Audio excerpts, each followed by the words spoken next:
பீகாரில் இரண்டாம் கட்ட தேர்தலுக்கான பிரச்சாரம் இன்று மாலையுடன் ஓய்கிறது. இறுதிக்கட்ட வாக்கு சேகரிப்பில் அரசியல் கட்சி தலைவர்கள் தீவிரம்.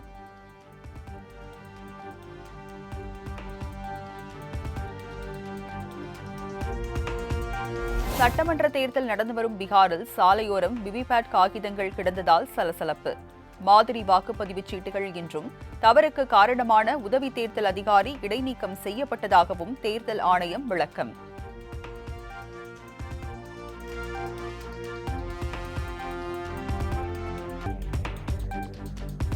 பாஜக மூத்த தலைவர் எல்.கே. அத்வானியுடன் பிரதமர் நரேந்திர மோடி சந்திப்பு.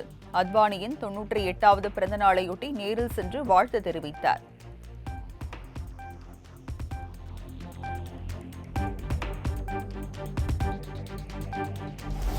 இரண்டு நாள் பயணமாக இன்று திருச்சி செல்கிறார் முதலமைச்சர் மு.க.ஸ்டாலின். மூத்த குடிமக்களுக்கான அன்பு சோலை மையம் திறப்பு மற்றும் நலத்திட்ட உதவிகள் வழங்கும் விழாவில் பங்கேற்கிறார்.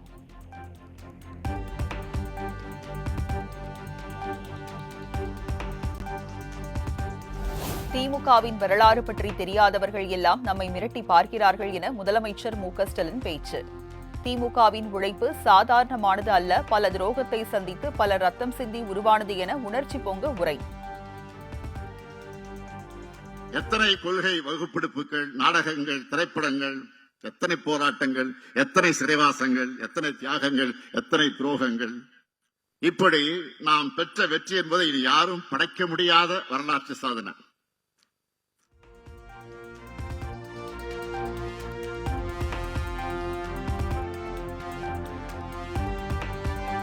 திமுகவை போல் வெற்றி பெறுவோம் என சில அறிவிலிகள் பகல் கனவு காண்கின்றனர் என முதலமைச்சர் சாடல். ஒரு சூரியன் ஒரு சந்திரன் என்பது போல் ஒரே திமுக தான் என சூளுரை.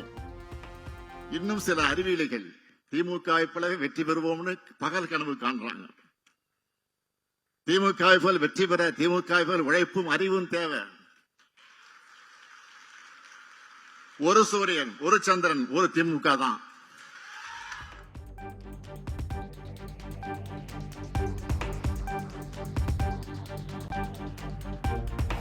கோடநாடு விவகாரத்தில் என்ன பூச்சாண்டி காட்டினாலும் பயப்பட மாட்டேன் என எடப்பாடி பழனிசாமி விளாசல். துரோகிகள் வேண்டும் என்றே திட்டமிட்டு பேசி வருவதாகவும் விமர்சனம். பல பேர் வடநாட்டில் எடப்பாடி பழனிசாமி என்னன்னு உங்களுக்கு தெரியும். என்ன பூச்சாண்டி கேட்டாலும் எடப்பாடி பழனிசாமி பயப்பட மாட்டார். சட்டத்தின் ஆட்சி நடத்தினோம். அதிமுக ஆட்சிக்கின்ற பொழுது நான் முதலமைச்சராக ஆக்கின்ற பொழுது சட்டத்தின் ஆட்சி நடைபெற்றது. சட்டப்படி தவறு செய்தவர்களை கண்டுபிடித்து சிறைகளை அடைத்தோம், நீதிமன்றத்தில் ஆஜர்படுத்தினோம்.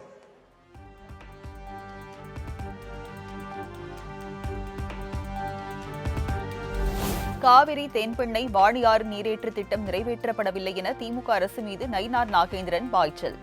பெண்களை, விவசாயிகளை அவமதிக்கும் ஆட்சிக்கு பாஜக முடிவுரை கொடுக்கும் எனவும் தருமபுரி பொதுக்கூட்டத்தில் பேச்சு.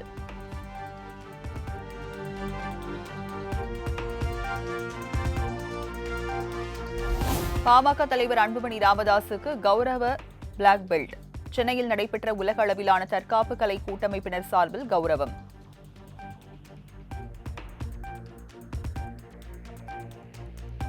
The black belt followed by the presenting the certificate of recognition.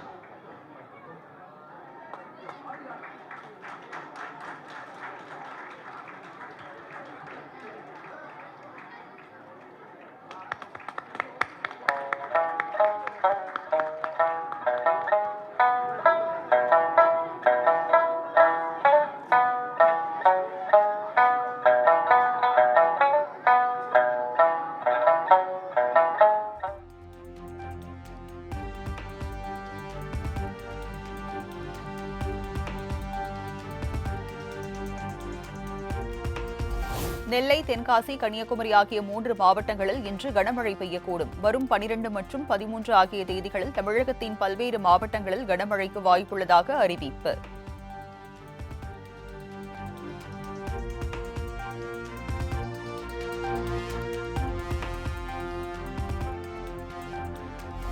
Villupuram மாவட்டம் பிரம்மதேசம் காவல் நிலைய காவலர் இளங்கோ போக்சோ சட்டத்தின் கீழ் கைது. பள்ளி மாணவியிடம் பாலியல் சீண்டலில் ஈடுபட்ட புகாரில் கைது நடவடிக்கை.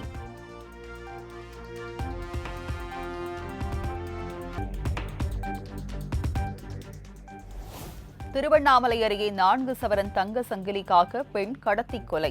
கள்ளக்காதல் ஜோடியை கைது செய்து போலீசார் தீவிர விசாரணை.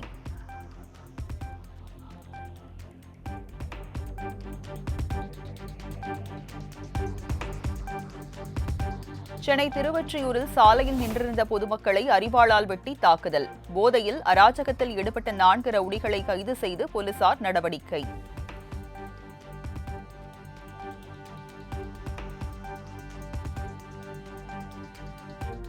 திருவாரூர் மாவட்டம் திருத்துறைப்பூண்டி அருகே விபத்துக்குள்ளான கார் தீப்பற்றி எரிந்ததில் ஓட்டுநர் உயிரிழப்பு. தடுப்பு சுவரில் மோதிய கார் கட்டுப்பாட்டை இழந்த நிலையில் தீப்பற்றியதாக தகவல்.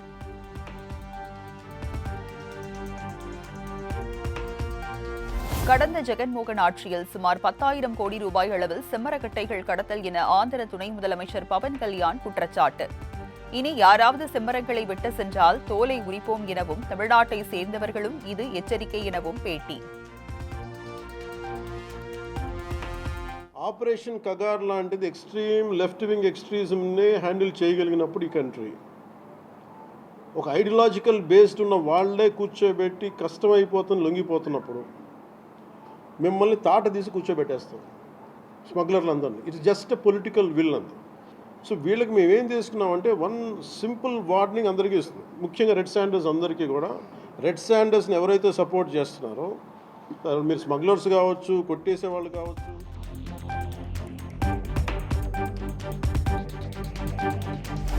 உதகையில் தான் படித்த ரெக்ஸ் பள்ளியின் 50வது ஆண்டு விழாவில் நடிகர் ரகுமான் பங்கேற்பு. நடிகை கௌரி கிஷன் எடை குறித்து உருவம் சம்பந்தமாக கேள்வி கேட்ட யூடியூபரை கண்டிப்பதாக பேட்டி. சரி இல்லைன்னு நினைக்கிறேன். கண்டம்னா எப்படி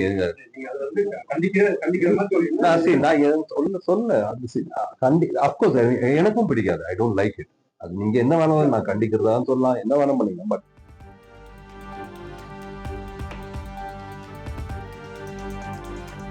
திருப்பத்தூர் மாவட்டம் ஏலகிரி மலையில் லிக்வர் கேக் தயாரிக்கும் நிகழ்ச்சி கோலாகலம். கிறிஸ்துமஸ் பண்டிகையை முன்னிட்டு சுமார் 200 கிலோ உலர் பழங்களால் தயாராகும் பிரம்மாண்ட லிக்வர் கேக்.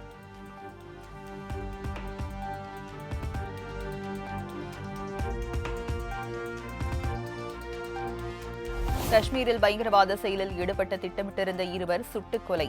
பயங்கரவாத செயல்பாட்டாளர்களுக்கு உதவும் உள்ளூர்வாசிகள் மீது கடும் நடவடிக்கை எடுக்க மாநிலம் முழுவதும் துப்பாக்கி ஏந்திய போலீசார் சோதனை.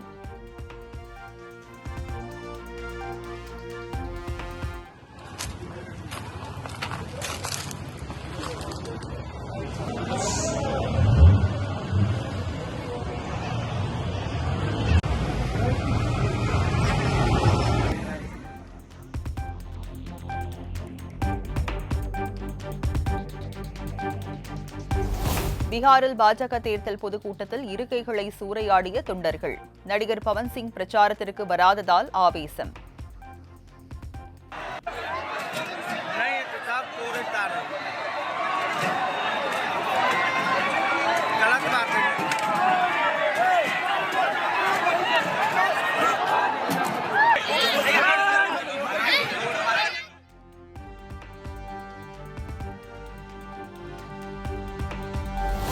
அசாம் மாநிலம் கவுகாத்தியில் இந்திய விமானப்படையின் 93வது ஆண்டு நிறைவு விழாவினை முன்னிட்டு விமான கண்காட்சி ஒத்திகை நிகழ்ச்சி. பிரம்மபுத்திரா நதி அருகே வானல் வட்டமடித்து சாகசம் செய்து விமானப்படை வீரர்கள் இறுதி ஒத்திகை.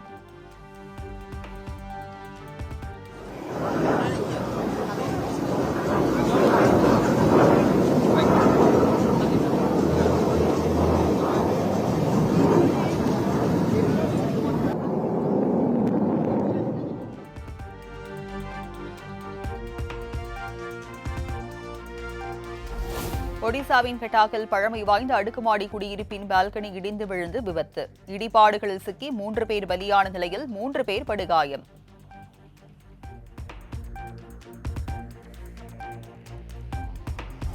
டிசம்பர் 1ஆம் தேதி தொடங்குகிறது நாடாளுமன்ற குளிர்கால கூட்டத்தொடர். டிசம்பர் 19ஆம் தேதி வரை நடைபெறும் என மத்திய நாடாளுமன்ற விவகாரத்துறை அமைச்சர் கிரண் ரிஜிஜு அறிவிப்பு.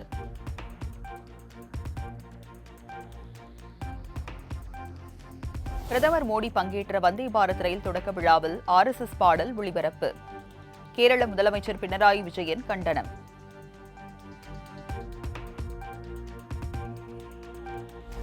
அடுத்த வாரம் பூட்டானுக்கு சுற்றுப்பயணம் மேற்கொள்கிறார் பிரதமர் மோடி. இருதரப்பு உறவுகளை மேலும் வலுப்படுத்தவும், இரு நாடுகளும் இணைந்து உருவாக்கும் மெகா நீர் மின்சார திட்டத்தை தொடங்கி வைக்கவும் பயணம்.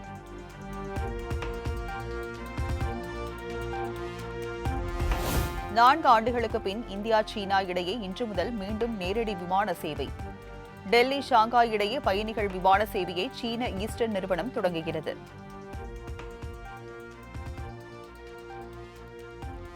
பாகிஸ்தான் ஆப்கானிஸ்தான் இடையிலான மோதலை தீர்ப்பதற்கான அமைதி பேச்சுவார்த்தை மீண்டும் தோல்வி. பாகிஸ்தான் அரசின் பொறுப்பற்ற அணுகுமுறையால் உடன்பாடு எட்டப்படவில்லை என ஆப்கானிஸ்தான் குற்றச்சாட்டு.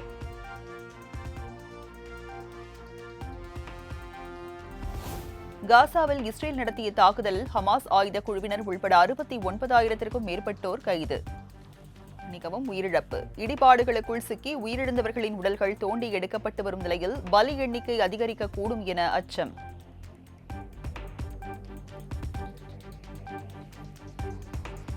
பிலிப்பைன்ஸ் நாட்டை புரட்டி போட்ட கால்மேகி புயல். பலி எண்ணிக்கை 200ஆக உயர்வு. லட்சக்கணக்கான மக்கள் பாதிப்பு.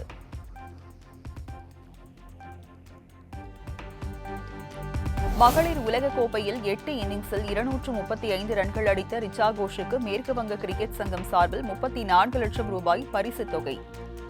காவல்துறையில் டிஎஸ்பி அந்தஸ்தில் பணி ஆணை வழங்கி மாநிலத்தின் உயரிய விருதான வங்காபூஷன் விருது வழங்கினார் முதலமைச்சர் மம்தா பானர்ஜி. ஆஸ்திரேலியா இந்திய அணிகளுக்கு இடையேயான கடைசி மற்றும் 5வது T20 போட்டி மழை குறுக்கிட்டதால் ரத்து. 5 போட்டிகள் கொண்ட தொடரில் 2-1 என்ற கணக்கில் முன்னிலை பெற்று தொடரை கைப்பற்றிய இந்திய அணி.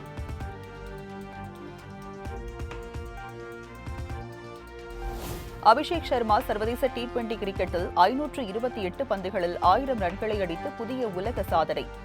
சூரியகுமார் யாதவை பின்னுக்கு தள்ளி முதலிடத்தை அபிஷேக் சர்மா பிடித்து அசத்தல்.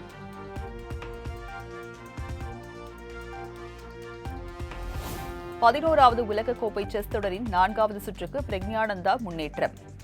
ஆர்மேனிய வீரரை தோற்கடித்து அசத்தல்.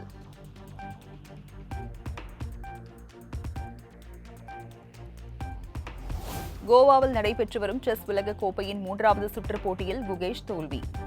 ஜெர்மனி வீரருடனான முதல் போட்டி டிராவில் முடிந்த நிலையில் 2வது போட்டியில் குகேஷ் தோல்வியை தழுவினார்.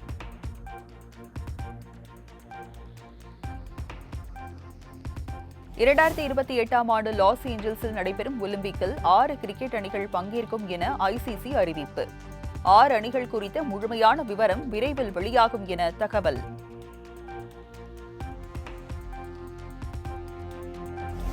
இந்தியாவின் முன்னணி மின்மாற்றி உற்பத்தி நிறுவனமான டாரில் இந்தியா மீது உலக வங்கி தடை. நைஜீரியாவில் 4300 கோடி ரூபாய் மதிப்பிலான திட்டத்தில் ஊழல் புகாரில் சிக்கியதால் நடவடிக்கை.